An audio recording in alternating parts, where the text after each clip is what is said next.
welcome to yet another episode of Coffee for Closers. My name is Alex Wellings, your humble host. This week, we're doing something a little different. Last time we covered planning get the importance of planning your year. This week, we're going to change gears a little bit to marketing. I am honored to have one of our top producers on the show today talking about the power of Social Security workshops.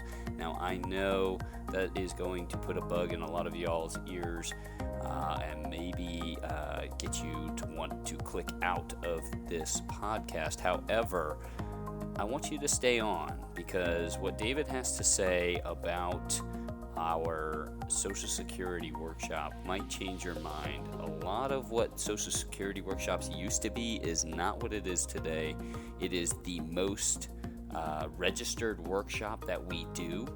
It has the largest draw and the best quality, and really it just comes down to, does the presentation convert those that attend this workshop to appointments? And David is going to talk about how and why he has been so successful at these workshops and the presentation itself that he and Ryan McCarty here at Megastar Advisors just finished putting together. I am excited to have him on the show, and so let's jump right on into that. I hope you guys enjoy this episode, and thanks for listening. David Conner, thank you for being on the show, my friend. Welcome. Obviously, this is somewhat of a new show to us, but we're glad to have you on here imparting some wisdom with us about your workshops, your Social Security workshops, and everything you're doing over there in North Carolina. Welcome to the show. Well, thank you. So I wanted to chat with you today a little bit about your Social Security. You obviously do a lot of Social Security workshops. Why don't you tell everybody how you got into the Social Security workshop world and, why you love it so much? Well, probably about 2004, 2005, I was doing the traditional dinner seminar like everybody else. And, back in those days, you could easily get a 1% response rate on a direct mail campaign. So we'd send out 4,000 pieces and get 40 people to a dinner seminar because we were doing it at a nice steakhouse or somewhere like that.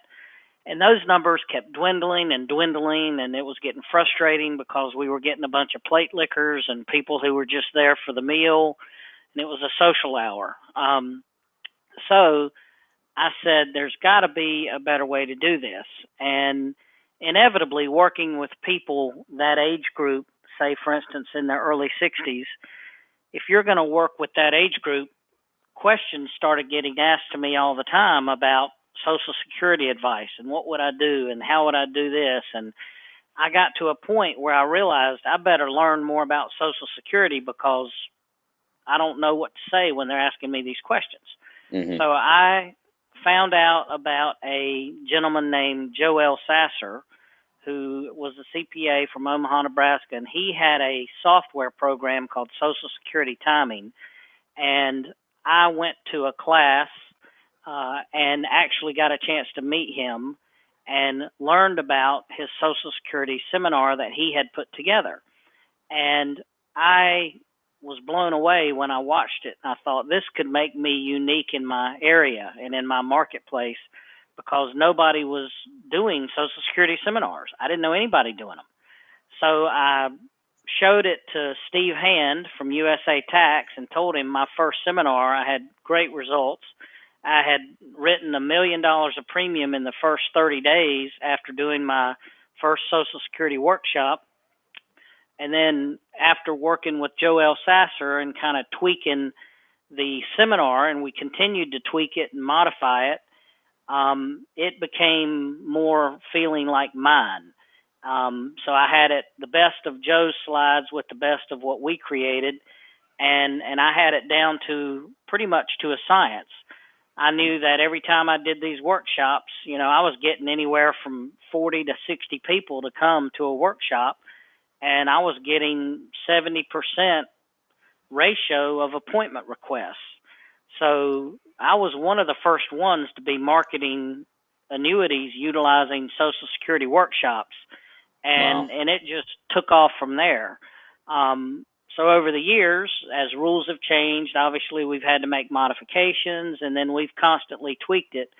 And now, with Ryan McCarty's help, we put together a very good presentation, and just revised it in January of this year to make it really good. And I've given 3 workshops this week.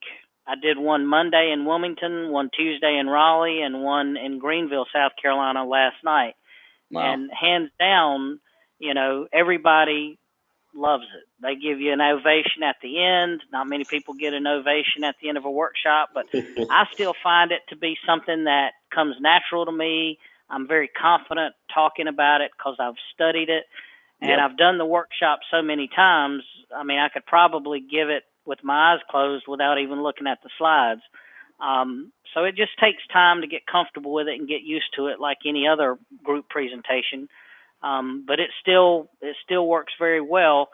Now it's just a matter of figuring out the right chemistry of a combination between direct mail and Learning Lab Facebook marketing, because I still think to really ensure the best results, you might have to use both strategies rather than just being dependent on one strategy.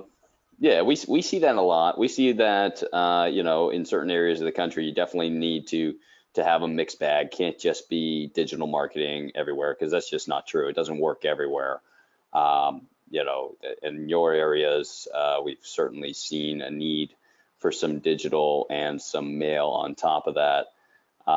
But you mentioned a couple of things there, and I would love to dive into some deeper things there. Like one of the big things advisors have always said to me is, okay, all the rule changes that happened with the Budget Reform Act, Social Security workshops are dead. And I remember the second that happened, you completely went the other way and said, no, there's still a place for Social Security workshops, and you kind of busted your butt to make sure you kept doing these workshops, and you had a lot of success, obviously.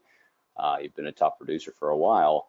But then we just did another revamping, and I'll concur with what you're saying here. I've shown this presentation to a few advisors already, this new one that you and Ryan just put together, and it has been met with standing ovations from the advisor side of things as well. So I guess the first part of it is, what do you see still today? Does it still have as much of a draw today, and why? And then second of all, what have we just recently changed in particular that made this new revision of the Social Security workshop so darn good? Well, all right. First off, as long as you have people turning 60, you have people who don't understand how Social Security works, regardless of the restricted application or file and suspend. They were just even more confused then. Now they're a little bit less confused because some of those strategies are taken off the table or just about to be taken off the table. But people are still confused as to the rules. They don't know about the earnings test and what counts and what doesn't count. They don't know about the spousal benefit and the top-up features.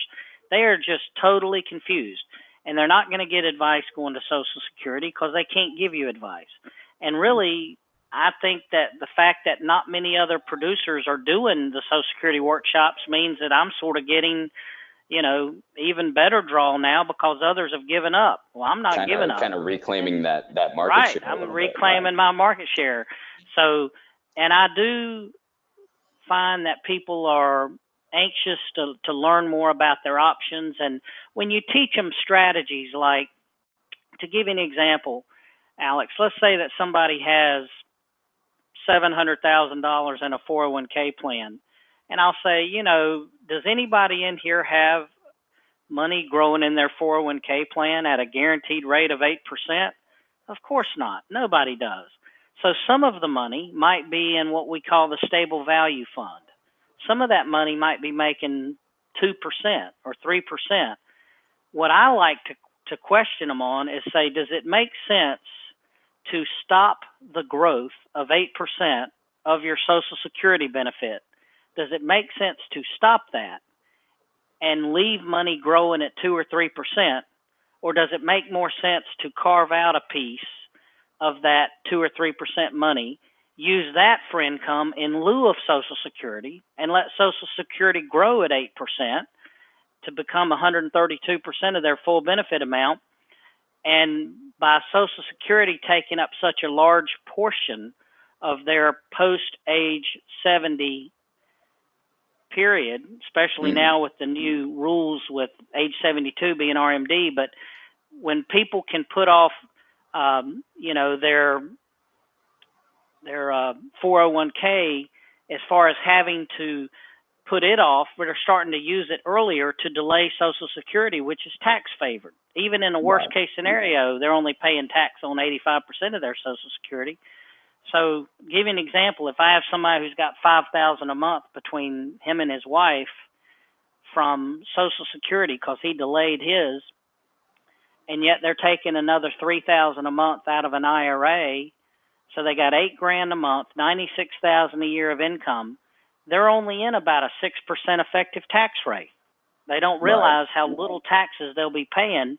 Why? Because Social Security takes up a large portion of that income, and it's tax favored. The education and the other things that we've done to it, for example, we now take less time to go over things like restricted applications, and because file and suspend is gone and restricted application is sort of phasing out.